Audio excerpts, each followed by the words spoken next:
दयाला धीरज आन, क्षमा को पाला दया को धारण स्वतः विचारन भरमनि दजहि बंधन तोरी जीवन छोरी कर निज होरी परख विनवो चरना काज सुधरना तुम्हारे शरणा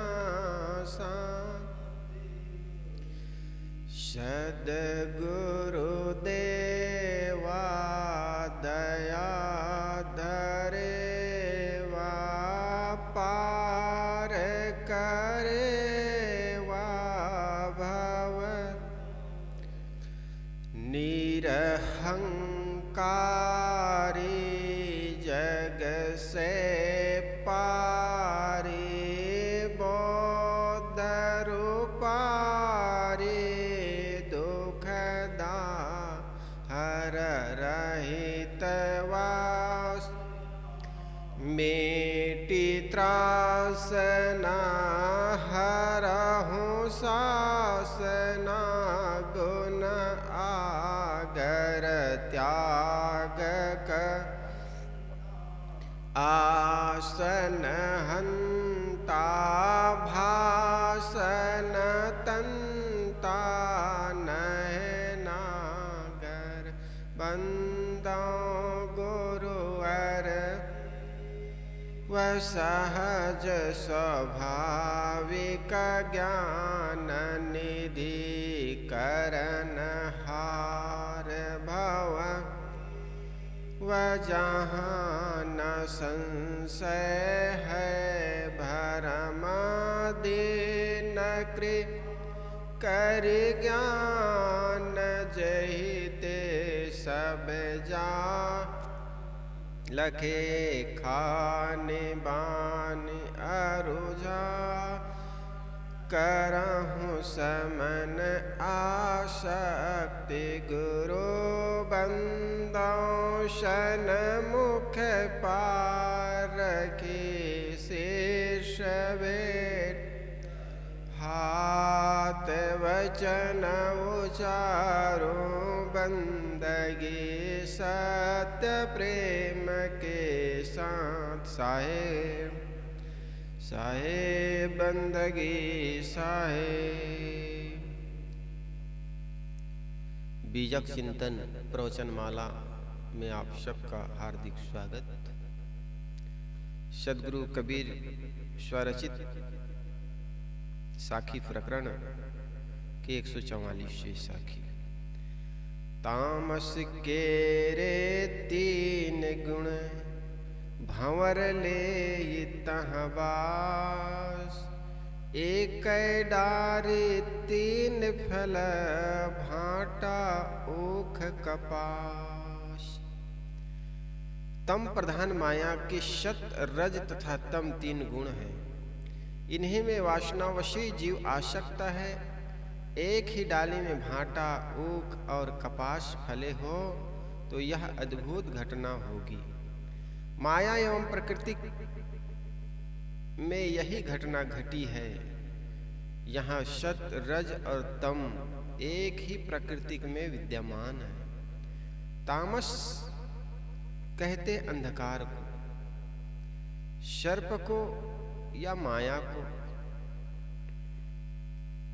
माया जग सांपिनी भई, यह 142वें साखी में देख आए।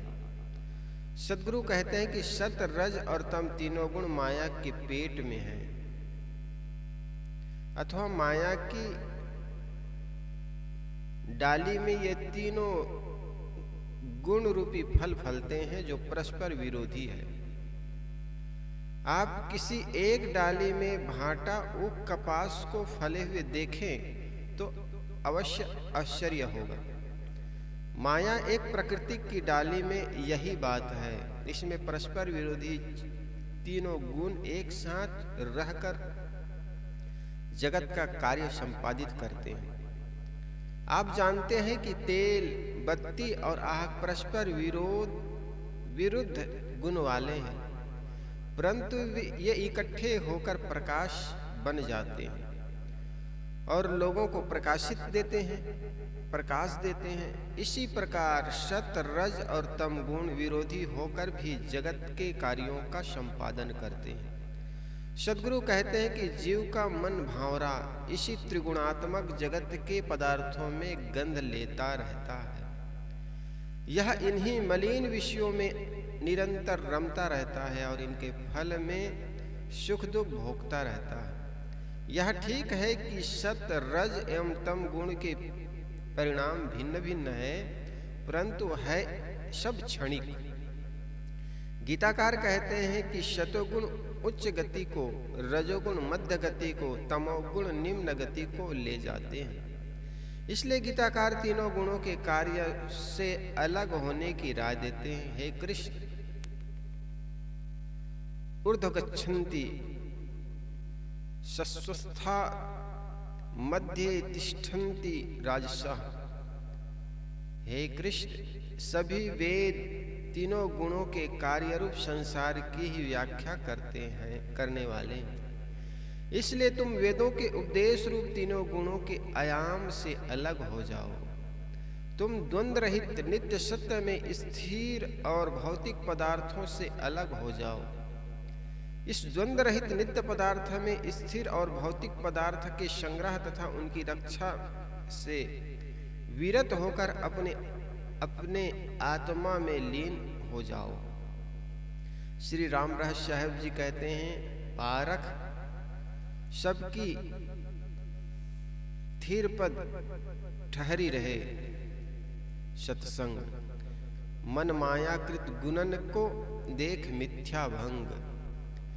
प्रश्न होता है कि ज्ञानी से ज्ञानी पुरुष भी जब तक शरीर में है तब तक उसे तीनों गुणों के कार्य में बर्ताव करना ही पड़ेगा, क्योंकि उनके शरीर और मन तीनों गुणों के कार्य है। केवल समाधि काल ही गुणातीत अवस्था है जो थोड़े समय के लिए होती है। वस्तुतः विवेकवान तीनों गुणों को शोध कर उसका बर्ताव करते हैं। दुरुपयोग करने से अच्छी वस्तु भी बुरी परिणाम देती है और सदुपयोग करने से बुरी वस्तु भी अच्छा परिणाम देती है। अन्न अमृत है, परंतु उसका दुरुपयोग किया जाए तो उससे ज्यादा खा लिया जाए या उससे गलत पकाकर खाया जाए तो वह जहर बन जाएगा और स्वस्थ के लिए अहितकर होगा। परंतु कालकूट भयंकर विष है, उसे शोध कर औषध बना लिया जाने पर वह अमृत का काम देता है। शतोगुण के कार्य ज्ञान, प्रसन्नता एवं एकाग्रता है। विवेकवान पुरुष इसका स्वरूप ज्ञान, चिंतन और स्वच्छंदता एवं समाधि के लिए प्रयोग करता है। रजोगुण के कार्य इच्छा एवं क्रियाशीलता है। विवेकवान इसका अनासक्ति पूर्वक जीवन निर्वाह तथा दूसरे की सेवा कार्य में उपयोग करता है। तमोगुण के कार्य आलस्य, निद्रा और निष्क्रियता है। विवेकवान इसका उपयोग अनासक्ति पूर्वक जीवन निर्वाह के लिए निद्रा आदि में करता है। इस प्रकार विवेकवान तीनों गुणों को शोधकर उनका अनासक्ति पूर्वक अपने तथा दूसरे के आध्यात्मिक तथा भौतिक गुण में उपयोग करता है। इसलिए इनके लिए तीनों गुण बंधन न बनकर कल्याण में सहायक हो जाते हैं। तो साहेब कहते हैं, ये तामस केरे तीन गुण भंवर ले तहाँ बास, एक डारी तीन फल भाटा ऊख कपास। ये तीनों गुण हर व्यक्ति के अंदर होता है, रजस, तमस और शतस। और जो विवेकवान होता है, साधु संत होते हैं, इनका तीनों का प्रयोग कर लेते हैं।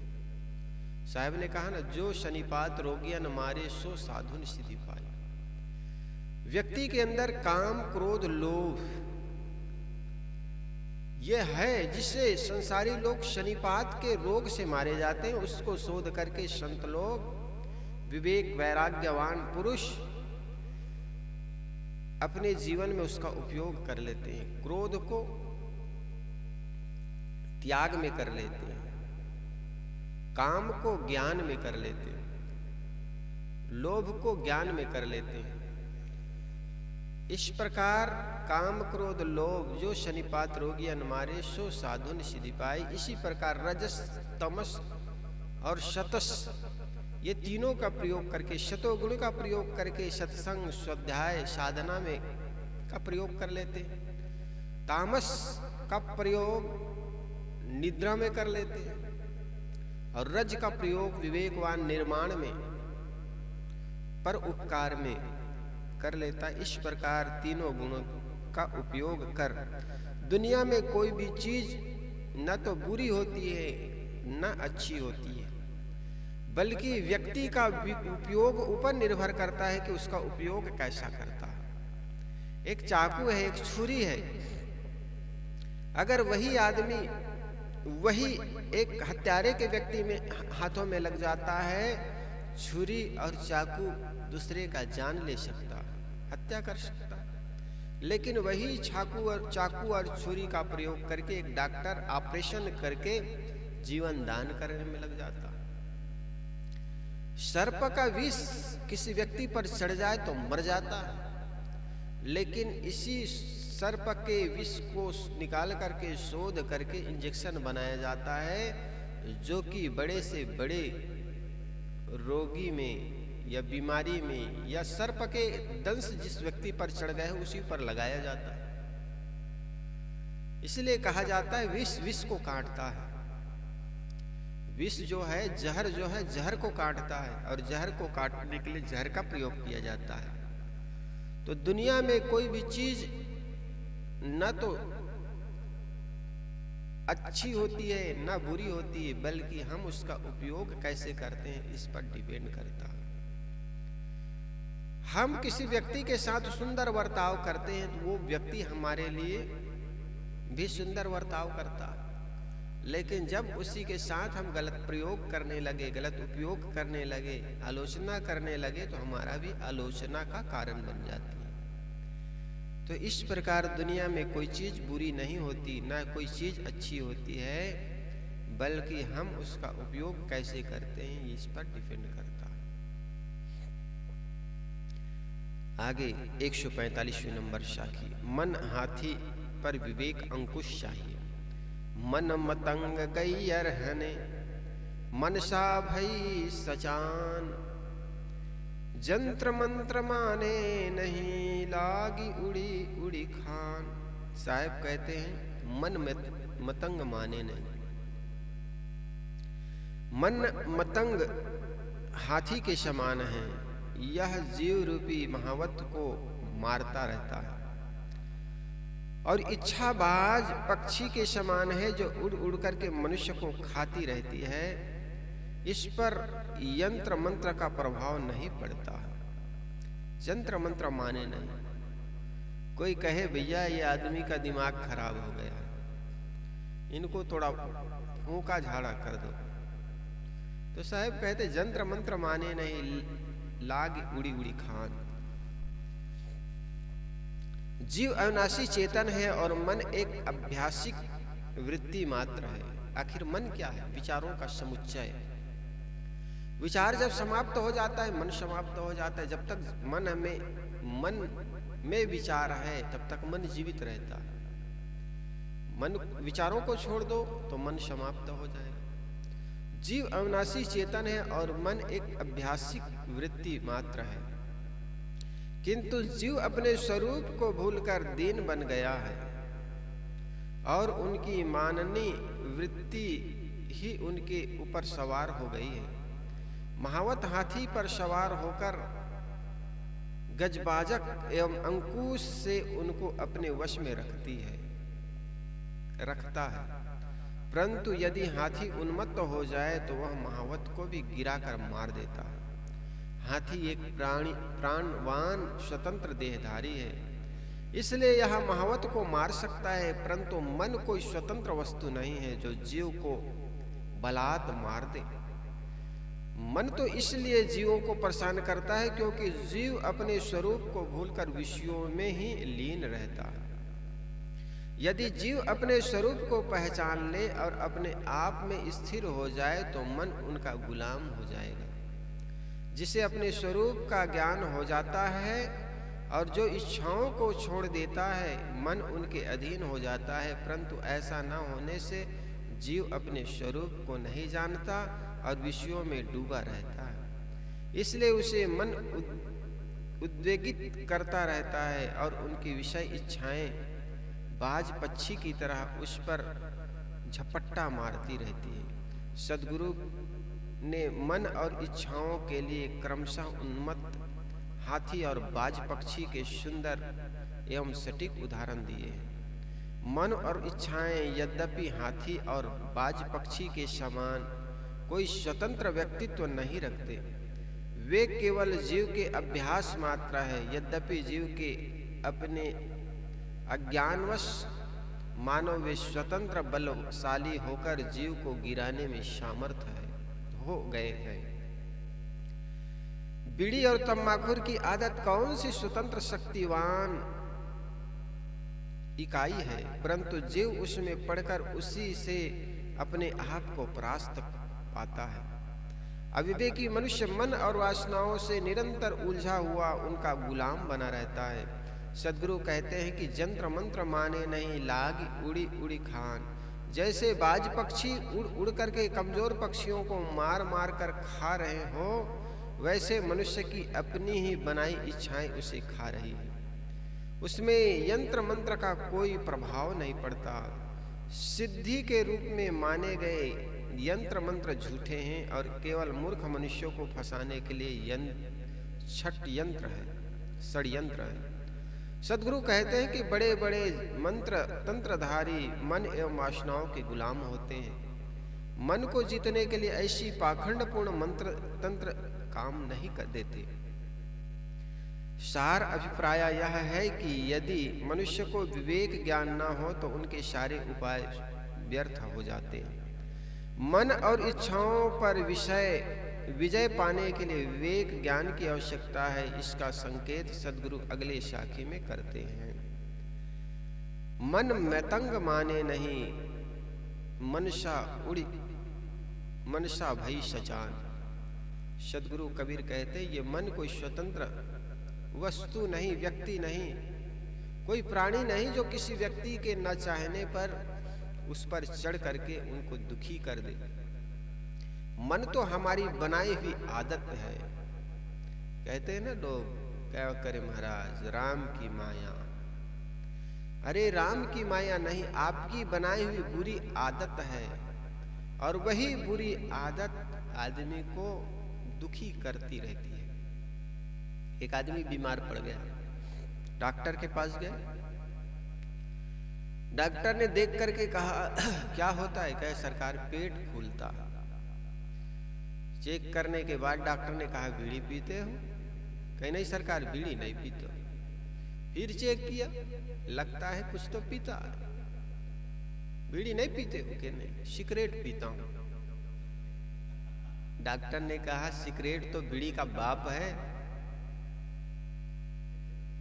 तो कितने पीते हो? कहे सरकार भोजन के बाद पीता हूं। कितने पी जाते हो? उनने कहा सरकार बीच बीच में और पीता रहता हूं, भोजन के साथ तो पीता ही हूं, करीब करीब 10 पी जाता हूं। तो उन्होंने कहा, डॉक्टर ने कहा ऐसे कर, जितने बार भोजन करो ना उतने बार पिया करो। डॉक्टर ने कहा सोचा ये 3 बार भोजन करता होगा, 3 बार पी लेगा तो समाप्त कर लेगा। 7 तो कम से कम नहीं पिएगा, बच जाएगा 7 सिगरेट से। तो डॉक्टर के बताने पर कि तुम भोजन के बाद बीड़ी पिया करो, सिगरेट पिया करो, उन्होंने सोचा, डॉक्टर ने पूछा कितने सिगरेट पीते हो? 10 कहा हूं। तो अब 10 बार भोजन करने लग गया घर जाकर। 10 बार भोजन करने लगा और 10 बार भोजन के बाद सिगरेट पीने लग गया। वो तो डॉक्टर ने कहा था 7 दिन बाद आना, वो तो 2 दिन बाद ही दौड़े दौड़े डॉक्टर के पास गए। शरीर सूझ गया था। डॉक्टर ने कहा आपका परिचय? वो आदमी तो एकदम भड़क गया। डॉक्टर साहब क्या जितने बार आए उतने बार परिचय देना पड़ता? डॉक्टर ने कहा पहले और आए हो। कहे 2 दिन पहले और आए थे तुम्हारे पास इलाज कराने के लिए, और उस इलाज के कारण तो ये दुर्दशा हो गई है, शरीर और फूल गया है। इलाज क्या बताया था? आपने पूछा था कितने बार सिगरेट पीते हो? हमने कहा 10 बार। तो आपने कहा भोजन के बाद सिगरेट पिया करो, तो हमने 10 बार भोजन करने लग गए और शरीर सूझ गया। डॉक्टर ने माथा ठोक लिया, रहे हमने सोचा था तो 3 बार भोजन करते होगे तो 3 बार सिगरेट पी करके छोड़ दोगे, लेकिन तुम 10 बार भोजन करने लग गए, तो तुम तो जल्दी से जल्दी शमशान घाट पहुंच जाओगे, उल्टा काम करते हो। ऐसी दुर्दशा। ये मन मतंग माने नहीं। मन मतंग गैया रहने, मनसा भई सचान। जंत्र मंत्र माने नहीं, लागी उड़ी उड़ी खान। साहब कहते हैं ये मन जैसा कोई मकान का मालिक नौकरों को, वर्करों को ज्यादा अधिकार देते देते वो नौकर ही उस मकान का मालिक बन जाए। यद्यपि बाहर जगत में ऐसा बहुत कम होता है, लेकिन आंतरिक जगत में हर व्यक्ति के अंदर ऐसी घटनाएं घटती है।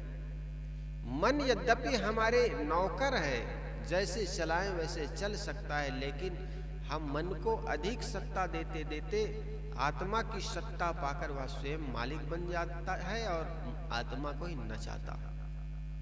जैसे बाजीगर का बांदरा, उसी प्रकार ये मन। इसलिए साहब ने कहीं जगह कहा है, मन राता तन जाता है, तन राता मन जाए। तन मन एक होए रहे, तब हंस कबीर कहा। तन तो यहां पर रहता है, मन कहीं और चला जाता है, और मन जहां जाता है वहां तन रहता नहीं। सुंदर सत्संग में बैठ करके भी कई बार हम कीचड़ में हो सकते हैं, हमारा मन गंदगी में हो सकता। सत्संग सुंदर जगह है, लेकिन जरा सोच आगे पीछे में आकर के कोई ऐसा व्यक्ति जो आपके पड़ोसी है, जिन्होंने 2 साल पहले 2 शब्द सुना दिए थे, बस वो तो आया था सत्संग में बैठने के लिए और सत्संग में बैठा भी, लेकिन आपका मन गया नरक में। अच्छा, ये आदमी बड़ा सत्संगी बनता, यही तो 2 महीना मुझे उल्टा पुल्टा कहा था, गालियां दी थी, और आज सत्संग में आकर बैठा है। अब वो आदमी आपके बारे में बिल्कुल नहीं जान रहा है कि वो भी बैठा है, लेकिन आप अपना मन खराब कर लिया। मन क्षण भर में कहां कहां ले जाता है आदमी को, देखो, है ना। मन क्षण क्षण में बदलता है। अभी सुंदर सत्संग में बैठे, मन नरक में चला जाएगा। कई बार गंदे जगहों पर भी जाकर के मन शुद्ध हो जाता है, मन अच्छा होता है। कई बार कहा जाता है, एक पुजारी थे, रोज के हनुमान जी की पूजा करता। सामने एक वेश्यालय का घर था। वेश्यालय के घर में रात और दिन पुरुषों का आना जाना बना रहता था, और मंदिर के पुजारी पूजा करने में लगा रहता। लेकिन जब जब मंदिर की घंटी बजती, वेश्या के मन में एक पीड़ा सा उठता। उनके मन में होता, देखो पुजारी कितना अच्छा है, सुबह शाम आरती करता है, भगवान में लीन रहता है, और मैं नरक में पड़ा न जाने कितने पुरुषों को बर्बाद कर रही हूं। उनके मन में गलानी होती, पश्चाताप होता। लेकिन पुरुषों को आते जाते देखकर पंडित का मन भी विचलित हो जाता। पंडित देखता कि पुरुषों का भीड़ लगी हुई, आना जाना बना हुआ था, खिड़की से झांक लेता, और पंडित के मन में होता, देखो वे लोग कैसे मौज कर रहे हैं, मैं पूजा आरती में लगा हूं, ये लोग मौज किए जा रहे हैं, इनके मन खराब होता। पंडित का मन खराब होता और पश्चाताप करके वेश्या का मन पवित्र होता। कहा जाता है दोनों मरे तो दोनों एक साथ यमलोक में पहुंच गए।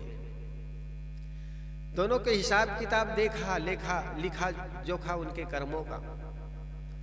तो यम राज ने पंडित के लेखा जोखा पढ़ करके कहा इनको नरक में डालो, और वेश्या को कहा कि इनको स्वर्ग में डालो। तो पंडित तो एकदम हड़बड़ा गए, जरूर कोई गलती हो गई। मैं तो सोचता था कि मृत्यु लोक में ही हिसाब किताब में गलती होती है, यहां भी गलतियां होती है। सरकार पुनः देखी जाए। ऐसा तो नहीं कि वेश्या को जो मिल रहा है वो मुझे मिलना चाहिए और मुझे नरक में मिल दे रहे हो वो वेश्या को मिलना चाहिए। जरा तुम्हारी लिखा पढ़ी में गलती हुई होगी। यमराज ने फिर देखा और देख करके कहा कोई गलती नहीं है, तुमको नरक ही जाना होगा। तब पंडित जी ने हाथ जोड़ के कहा सरकार, मैं जीवन भर भगवान की पूजा करता रहा। सुबह 8 बजे क्या 5 बजे उठ करके शिवलिंगी में पानी डालता, आरती करता, भोग लगाता, और मुझे नरक दे रहे हो। और वेश्या के दरवाजे पर दिन भर पुरुषों का आना जाना रहता था। ये जीवन भर नरक में लोगों को ढकेलती रही और जाती रही, इनको तुम स्वर्ग कैसे। तब यमराज ने कहा देख, तुम आरती तो भगवान के करते थे लेकिन मन में तुम वेश्या बसाए रखते थे, और ये अपने जीवन निर्वाह के लिए जो धंधा अपनाई थी वो तो बाहर से वो देखने में लगता था, लेकिन मन इनका जीवन निर्वाह के लिए जो करती थी, लेकिन मन तो भगवान में लगा रहती थी। इसलिए वेश्या को स्वर्ग मिला और पंडित को नरक मिला, ऐसा कहा जाता।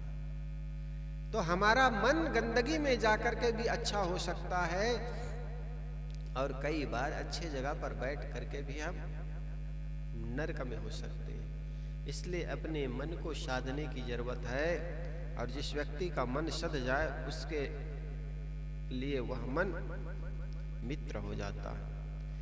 मन गयंद माने नहीं, चले सुरति के साथ, महावत विचारा क्या करे जो अंकुश नाही हाथ। सदगुरु कबीर कहते हैं मन मतंग माने नहीं, मन गयंद माने नहीं, चले सुरति के साथ। मन रूपी उन्मत्त हाथी नियंत्रण नहीं मानता, वह तो विषयों की याद के साथ चलता है। जीव रूपी महावत बेचारा क्या करे जब उनके हाथ में विवेक का अंकुश नहीं है। उन्मत्त हाथी पर बैठना और हाथों में अंकुश न होना अपनी जान को जोखिम में डालना है ना। उन्मत्त हाथी पर बैठना और हाथों में अंकुश न होना अपनी जान को जोखिम में डालना। इसी प्रकार विवेक के बिना मन के साथ रहना खतरे से खाली नहीं। साधारण से साधारण आदमी भी साइकिल में, मोटर कार में या गाड़ी में ब्रेक लगाते हैं, परंतु अपनी इच्छाओं एवं मन में ब्रेक लगाना भूल जाते हैं।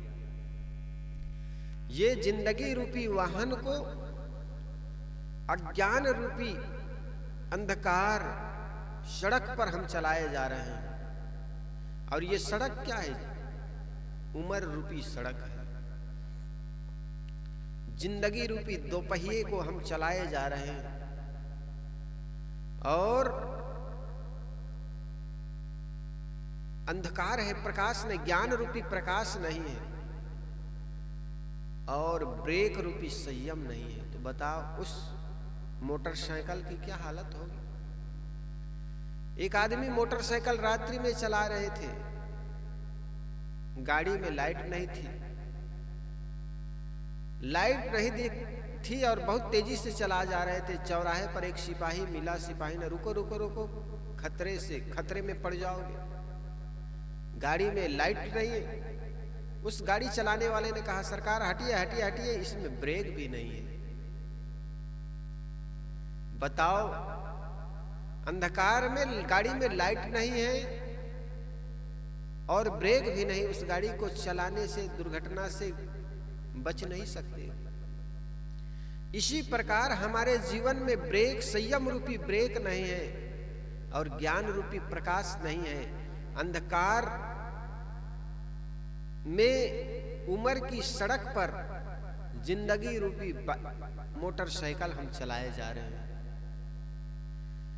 छोटी सी छोटी गाड़ी को भी ब्रेक में भी ब्रेक डाले गए, साइकिल में, मोटरसाइकिल में, कार में, सब में ब्रेक डाला, लेकिन जिंदगी रूपी इस गाड़ी में ब्रेक नहीं है, संयम रूपी ब्रेक नहीं है, तो दुर्घटना से बच सकता है क्या?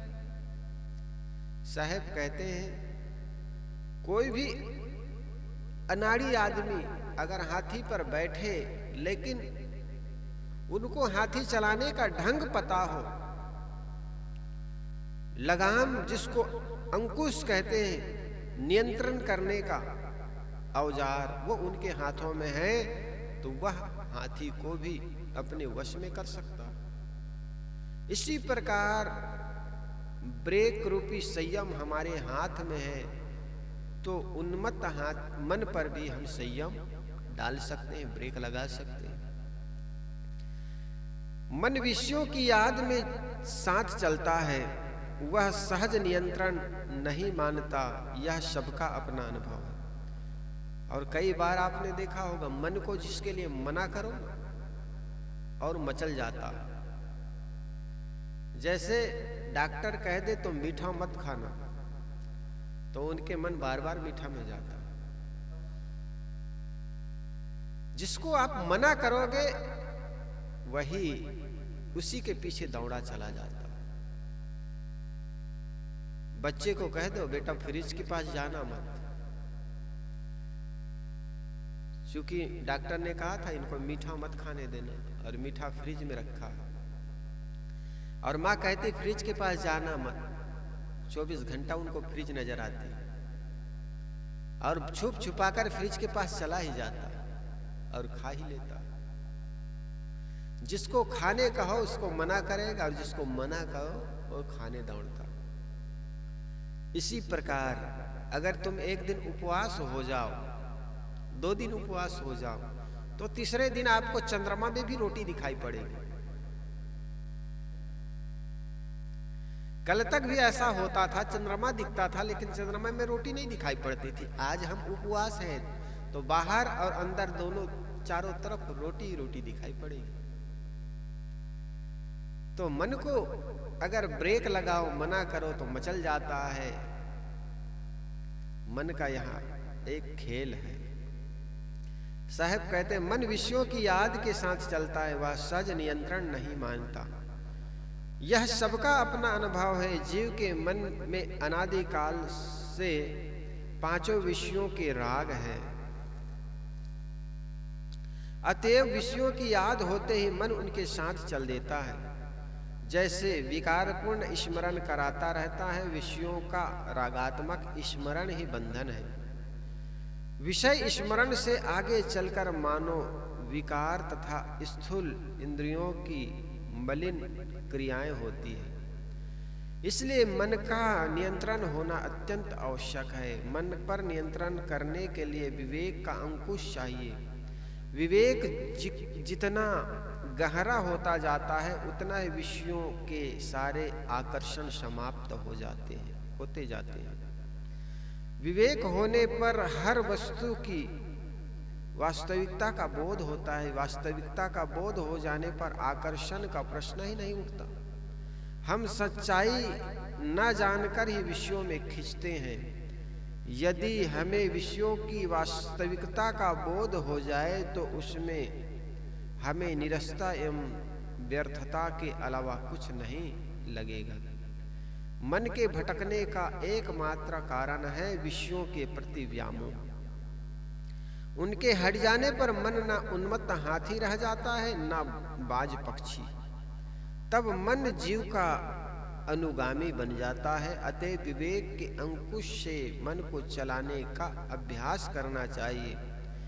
विवेक परम प्रकाश है, विवेक दिव्य दृष्टि है। जो साधक निरंतर विवेक के प्रकाश में रहता है उनके भटकने का प्रश्न ही नहीं उठ सकता। इस प्रकार हम देखते हैं ये मन अगर संयम में है तो जानना व्यक्ति का जो मन है उनके लिए मित्र हो सकता, और असंयमी मन ही उनके लिए शत्रु का कारण बन सकता। इसलिए मन पर जितना कंट्रोल करें, मन पर जितना ब्रेक लगाएं, उतना ही हमारा जीवन सुखमय होगा। साहब आगे कहते हैं, ई माया है चूहड़ी और चूहड़ों की जोय, बाप पूत अरझाय के संग न काहू होय। साहब कहते हैं एक वेश्या थी, वो वेश्या को लेकर के एक व्यक्ति अपने घर में लाया, घर में पत्नी बनाकर ले आया। पत्नी का स्वभाव, पत्नी तो बन गई लेकिन अंदर पत्नी का स्वभाव उनमें नहीं था। अब घर में आने पर उनका एक जवान लड़का था पहले वाली पत्नी के। अब वो दोनों में बाप बेटों में झगड़ा करा दिया। लड़का ने देखा तो लड़का ने सोचा पिताजी ये तो मेरी पत्नी बनाने लायक, और पिता अपनी पत्नी बनाकर लाए। अब दोनों में तनातनी हो गई तो वेश्या ने कहा जो लड़े और लड़े, दोनों लड़ो और वापस में अगर जो जीत जाए उनके साथ मेरी शादी हो जाए।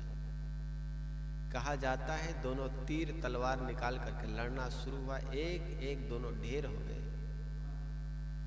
यही साखी यहाँ पर सुट होता है, साहब बाप पुष्ट अरझाय के संग न काहू। ये माया है चूहड़ी और चूहड़ों की जोय। ये माया चूहड़ी है और दोनों चूहड़ा है ना। दोनों लड़ करके बाप पुत को अरझा करके संग न काहू होए। मल साफ करने वाले भंगी या भंगनी नहीं है, वे तो पवित्र मानव है। भंगनी तो वह माया है जो यह मलिन मन रूपी भंगी की जोरू है। चूहड़ों कहते हैं भंगनी को, भंगी और भंगी। यह जीव और मन को परस्पर उलझाकर किसी के साथ में नहीं होती है। मल करके जगह को गंदा करने वाले पवित्र मानव कहलाते हैं, और मल को हटाकर जगह को साफ कर देने वाले लोग गंदे भंगी कहलाते हैं। यह कैसी उल्टी बुद्धि का फल है। भंगी यह निम्न कहे जाने वाले लोग तो इसलिए गंदे दिखते हैं कि उनकी आर्थिक स्थिति कमजोर है, और साथ साथ उसमें शिक्षा का अभाव होने से उच्च संस्कार नहीं है। कोई मल साफ करने से गंदा नहीं होता, किंतु सफाई न रखने से गंदा होता है। इधर भंगी कहे जाने वाले बंधुओं का भी जीवन स्तर सुधरा है तो वे भी साफ सुथरे दिखने लगे हैं। ब्राह्मण क्षत्रिय नामधारी भी जो अर्थ और शिक्षा से वंचित है उनका जीवन स्तर स्वच्छ नहीं है। भंगी नाम यदि गंदगी का वाचक है तो वह भंगी नाम की जाति नहीं है, किंतु माया है। यह माया ही गंदगी है। माया है मन का विकार। काम, क्रोध, लोभ, मोह, राग, द्वेष आदि मन की मलिनता माया है। इसलिए यह मलिनता जिनके संपर्क में उत्पन्न होती है उसे ही माया कहा जाता है। माया के पारिभाषिक शब्द कंचन कामनी भी कहे जाते हैं। तो अगली साखी में आएंगे 59वें शब्द में सदगुरु ने माया को महाठगनी बताते हुए कहा है कि माया केशव के घर में कमला, शिव के भवन में भवानी और ब्रह्मा के घर में ब्राह्मणी, पंडा के घर में मूर्ति और तीर्थ में पानी, योगी के घर में योगिनी, राजा के घर में रानी और धनी के घर में हीरा और गरीब के घर में कौड़ी कानी तथा भक्तों के घर में भक्ताणी बनकर के बैठी है। इन सब का अर्थ यही है कि जीव जिन जिन माध्यम से अपने आप को भूलकर विचलित हो जाए वह सब माया है। मूलतः विचलन ही माया है, भटकाव ही माया है, परंतु जिसको देखने तथा जिसमें खींचकर जीव भटकता है वह सब ही मानो माया ही है। ऐसा विचार आए बिना मन में आकर्षण प्रधान वस्तुओं से वैराग्य नहीं हो सकता और मन में वैराग्य हुए बिना कोई माया से विचलित एवं भटकाव से बच नहीं सकता। सद्गुरु कहते हैं कि माया भंगनी है, मैली है, गंदगी से भरी है और चूहड़ों की जोय है। विषयासक्त मन चूहड़ है, भंगनी है, मैला है, गंदा है। माया उसी की जोरू है। वैराग्य प्रवर संत कबीर देव माया को कितना तुच्छ दृष्टि से देखते हैं, इसका स्पष्टीकरण उनकी वाणियों में पदे पदे होता है और बीच बीच में उसका विदग्धात्मक रूप सामने आ जाता है। मैला मन भंगी है और मन की मलिनता भंगनी है। जब मन में काम वासना आए तब वह भंगी का रूप होता है और जब मन में क्रोध, लोभ, ईर्ष्या,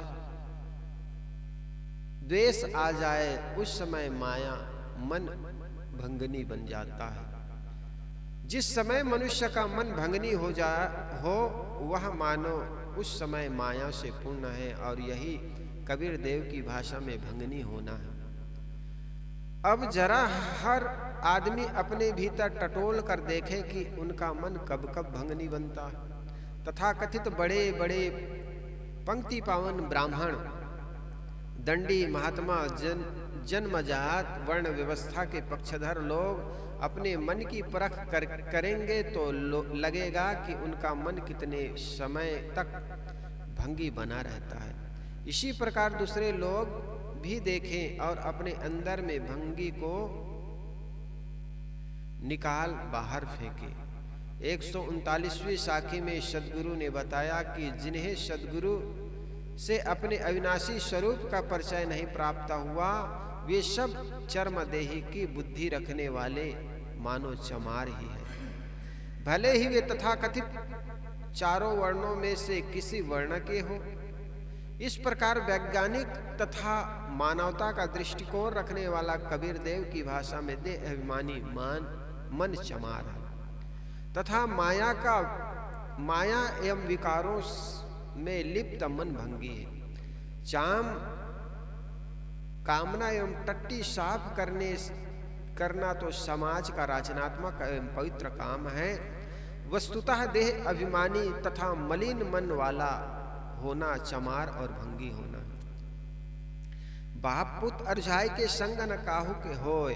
बाप जीव है और मन जीव द्वारा निर्मित होने से मानो जीव का पुत्र है। इस प्रकार माया जीव तथा मन को उलझा देती है और यह किसी का कल्याणकारी नहीं है।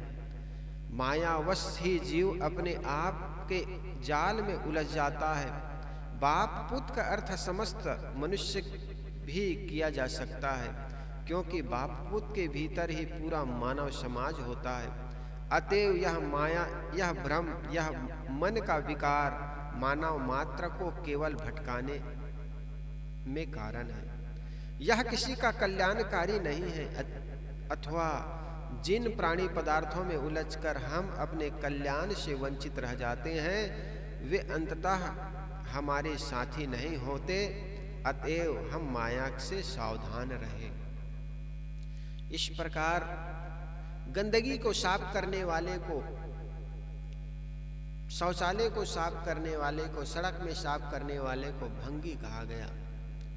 लेकिन जब जब हमारे मन गंदगी में जाता है तो समझो हमारा मन भंगी है। और गंदगी से दूर हो जाना, अपने मन को शुद्ध कर लेना, अपने मन को पवित्र कर लेना, चेतन शुद्ध आत्मा में अपनी रति करना ही उस गंदगी से दूर हो जाना है, भंगीपन से दूर हो जाना है। इस प्रकार सदगुरु कबीर अपनी बात साखी के माध्यम से रखते हैं। आगे साखी, कनक कामनी से सावधान, कनक कामनी देख के तू मत भूल सुरंग, बिलुन बिछुड़न दुहेलरा, जस केचली तजत भुजंग। बोलिए सदगुरुदेव। इस पर कल चर्चा करेंगे। वंदनी है गुरुदेव,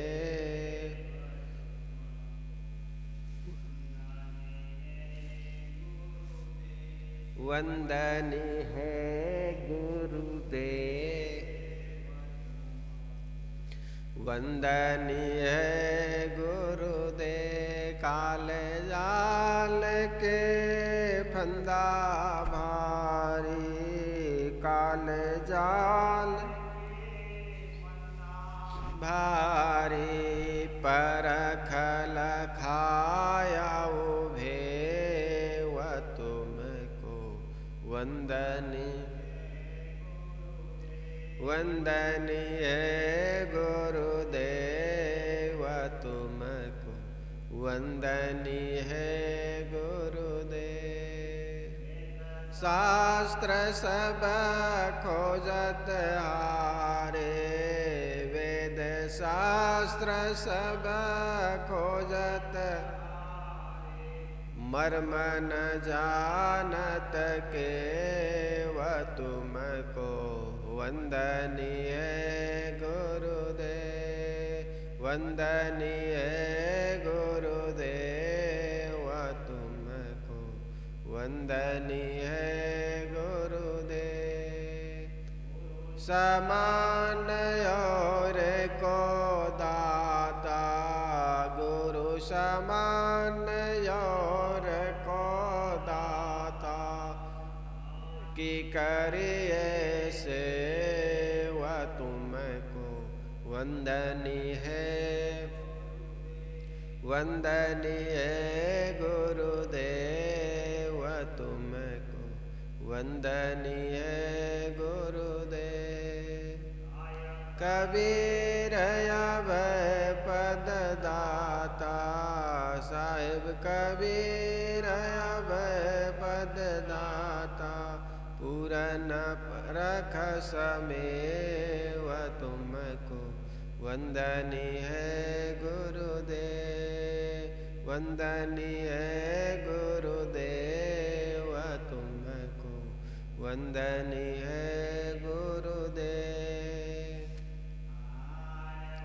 हो गुरु आरती हो, आरती गरीब निवाज, साहिब आरती हो, आरती दीन दयाल, साहिब आरती हो, ज्ञान आधार, ज्ञान दार विवेक, ते सूरत जोत जहाँ जाग साहिब हो, आरती गरीब निवाज, साहिब आरती हो। आरती करो सदगुरु साहिब की, आरती करो सदगुरु बकी, जहाँ सब संत वरती हो, आरती गरीब हे बयारती हो। दरस परस गुरु चरण शरण भयो, दरस परस गुरु चरण भयो, टूट गया हो यम जाल, साहिब आरती, आरती गरीब निवाज, साहिब आरती, आरती आरती देरी बनिवाज साहिब कबीर संतन की कृपा से, साहिब कबीर संतन से भयाओ परख परकाश। साहिब आरती आरती गरीब निवाज, साहिब आरती हो दीन दयाल साहिब। दास जान निज आपनो विनती सुनिए, मोर विनवत हूँ कर जोर के गुरु शरणागत तो। काम क्रोध मद लोभ में मत में रहूं बुलान, दीन दास प्रभु जान के लीजे बंदी छुड़। मम दृष्टि महामलिन है खाने बानी के बीच, दया करे गुरु बोध ये मैं हूँ अधम यतिनी। काल जाल बौ फेर में पर हो निपट गंवार, शरण आय की लाज है साहेब लीजे। मन वच कर्म गुरु साधु से टूटे नाम मने, बंदी छोर यह दीजिए वरदान सदा अच्छे। साहिब के दरबार में कमी काहू की ना, बंदे मोय पावे नहीं शुक चाक। गुरुरधिकं तत्त्वं न गुरुरधिकं तपः, गुरुर्ज्ञानात् परं नास्ति तस्मै सद्गुरुवे नमः। ध्यानमूलं गुरुर्मूर्ति पूजामूलं गुरुपदं, मन्त्रमूलं गुरुर्वाक्यं मोक्षमूलं गुरुर्कृपा। गुरुर्देवो गुरुर्धर्मो गुरुर्निष्ठा परं तपः, गुरुर्परतरं नास्ति नास्ति तत्त्वं गुरुपरम्। बंदौ सन्मुख पारखे शेष वेट दरुहात, वचन उचारूं बंदगी सत्य प्रेम के साथ। साए बंदगी साए साए बंदगी पकी जय।